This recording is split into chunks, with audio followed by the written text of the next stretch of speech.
이런 쓰나미 같은 분주함 속에 방향을 바로잡아 자신의 생명을 풍성한 삶으로 승화시킨 한 인물이 있습니다.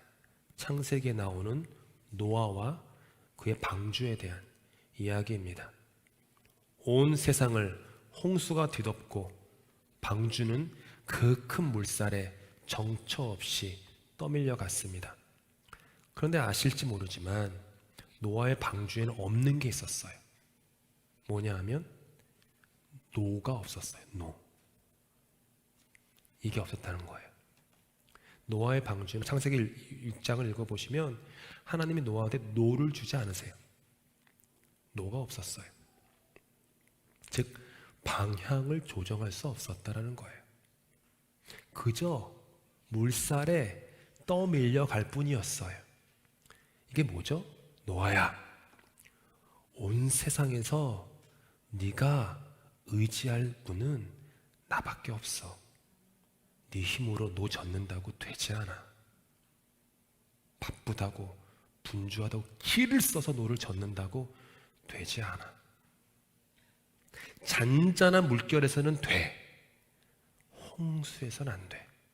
산들바람에는 괜찮아. 토네이도 안에 들어가면 안 돼. 이거죠. 그런데 우리는 우리의 인생의 현실은 홍수와도 같은데 우리는 노아처럼 살지는 못합니다. 우리는 인생이라는 배 안에서 우리의 힘과 경험과 노력으로 열심히 노를 젓습니다. 분주하고 쉼없이 아내를 채근질하고 남편을 채찍질하고 자식들을 채찍질하고 부모와 성도를 채찍질하면서 막 노를 젓습니다. 그러다 보면 우리 인생을 태운 배가, 교회를 태운 배가 어디로 좀 나아가는 것처럼 보일 수는 있어요. 그런데 아까도 말씀드렸지만 홍수가 오면 아무짝에도 쓸모없습니다. 쓰나미가 오면, 경랑이 오면, 풍랑이 닥치면 안 돼요. 그게 정작 우리가 할 수 있는 게 아무것도 없어요. 광풍 속에서 인생의 배를 내가 원하는 곳으로 움직일 수가 없어요. 한 걸음도 나아갈 수가 없어요. 그게 인생입니다. 그래서 하나님께서는요, 노아의 방주에 노를 주시지 않은 거예요. 스스로 배를 움직일 수 있는 어떤 동력도 주지 않으셨어요. 그런데 주신 것 하나가 있었어요. 창세기 6장 15절 16절. 네가 만들 방주는 이러하니 그 길이는 300규빗, 너비는 50규빗, 높이는 30규빗이라. 거기에 창을 내되 위에서부터 한 규빗에 내고 그 문은 옆으로 내고 상중하 3층으로 할지니라. 규빗은요, 중지 끝에서부터 팔꿈치까지의 길이에요. 사람에 따라 신체가 좀 다르긴 하지만 일반적으로 45cm 정도로 생각합니다. 45cm. 노아의 방주의 길이가 그렇게 보면 길이가 137m, 넓이는 53m, 높이는 14m 정도였어요. 그런데 중요한 건 이 큰 배에 창문이 하나도 없었어요.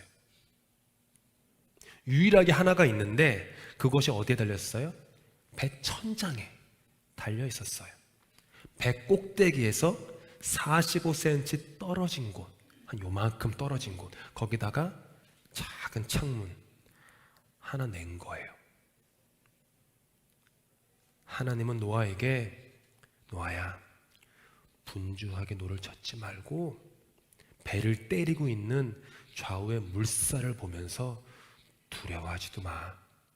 다만 위를 바라봐.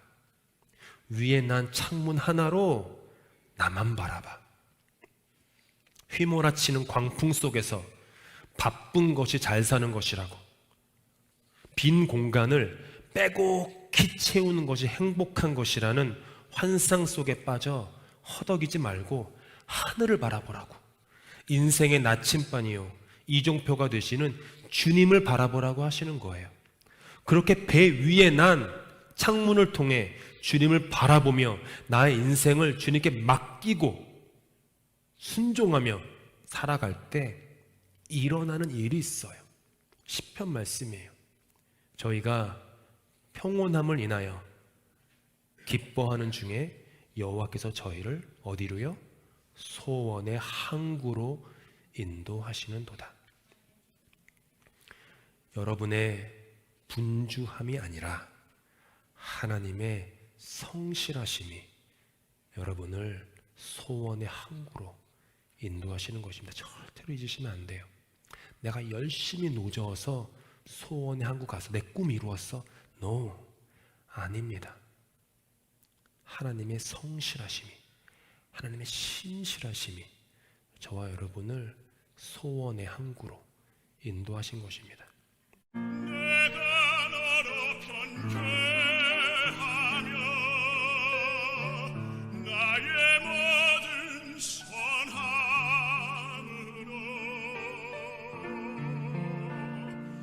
너의 앞을 지나며 나의 이름으로 너를 지키리라.